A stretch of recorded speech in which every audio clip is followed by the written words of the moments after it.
Sega.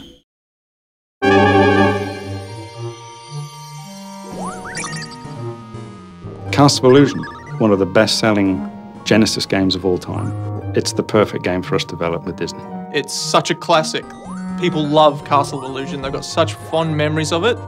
Really passionate about the game and the experience that I had when I was young, and to try and offer that to the new generation and people that have experienced it before is, yeah, it's just a great feeling, really.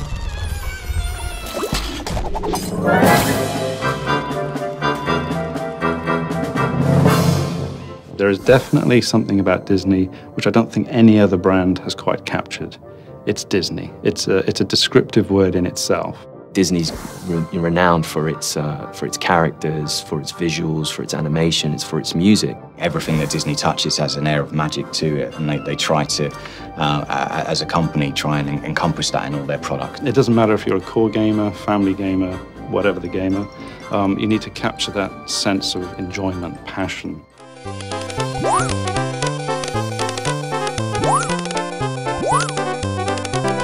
I was a child, I bought it. It was one of my favourite games.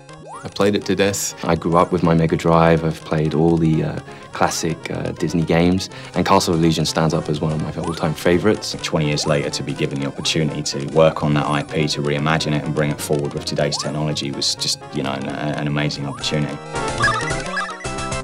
For us, it was important to just respect the original in as many ways as we could. What we wanted to do was just improve upon areas that we can improve upon, because we've got new technology, we've got new systems, a new tool set. We have to be very careful not to go and run with the game in a completely different direction. We have to embrace what was good about it to begin with. You'll see all the same familiar characters, you'll see the familiar worlds, all the themes that you remember in the original game are there.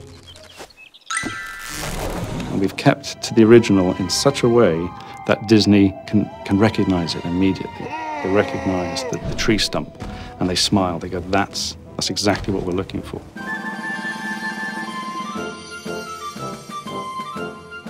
I think I employ 35 people that love Mickey. So making them happy, I think, is a good indication that the audience is going to be happy. He's a stoic little guy. He never really gets too bothered by things. He's always willing to give it a go. It's very brave, but at the same time very kind. He's quite charming in the way he approaches things, and we really wanted to capture a lot of that charm from Mickey that you see in the old kind of Mickey cartoons. Obviously, there's a little bit of pressure there for making him awesome, because it's Mickey Mouse and he's, you know, the biggest character in the world. We are not going to reinvent Mickey. We have to respect the style of Mickey, the look and feel, the characteristics, the animation cycles, the walk cycles. And not only that, but from an artistic point of view, we have great concept artists that have been able to really capture the look of Mickey, what he meant in Castle of Illusion, in the Mega Drive era, and how do we bring a flavour of that into the new modernized version, but without changing him so much that he distinctly looks like a different Mickey Mouse.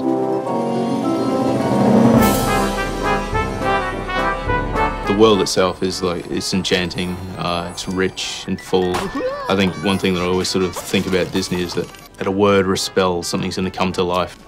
You know, just off to the corner, you know, something could just pop to life and come at you. The library is the first level where I've got a Disney moment.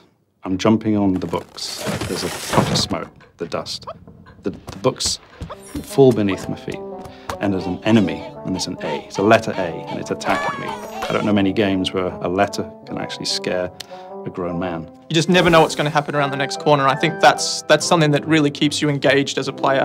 We didn't really diverge too much in the story. It's a very true Disney story. Mizrabel has come upon Mickey and Minnie out sort of having fun in the forest, like dancing away, and she's taken by Minnie's beauty and wants it for herself, so she steals her away, and Mickey, being the heroic little boyfriend, is, you know, runs off and chases after her, and he gets dragged into this castle of illusion where Mizrabel has set up all these traps. For those that know the original, to see what we've done with it, and for those that don't, for the new kids and anyone else that is new to the IP, and enough there to give them a little bit more of a story from start to finish. I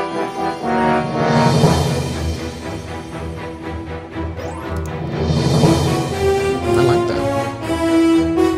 That's pretty cool. think for almost 100 years now, Disney have been pioneering so many things with animation and audio, and the key for me was synchronizing them together.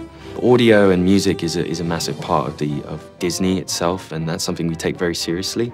So for us, it was important that we again tried to pursue certain sounds that made sense to the environment that Mickey was in. When making a new modern Castle of Illusion, we're able to use the old Castle of Illusion as liberal as we need to. And it's actually been quite nice to take the entire original 16-bit track and use them in the modern version as well.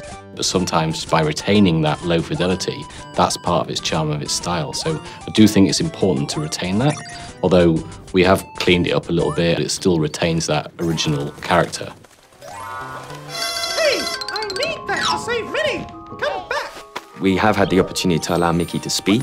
You know, this was something that we felt passionately about, having him interact in the story. There you are! Hey, come down here! From a sound perspective, we've been able to help it into the 21st century by, I think, primarily we're able to do a lot more with the sound effects, the mixing, the environmental effects. I mean, these are all things that we come to expect without realizing it. So we're able to go further with interactive music, and we can have more dynamic things going along with the sound effects and the voice as well. Castle of Illusion, you know, is built from the ground up.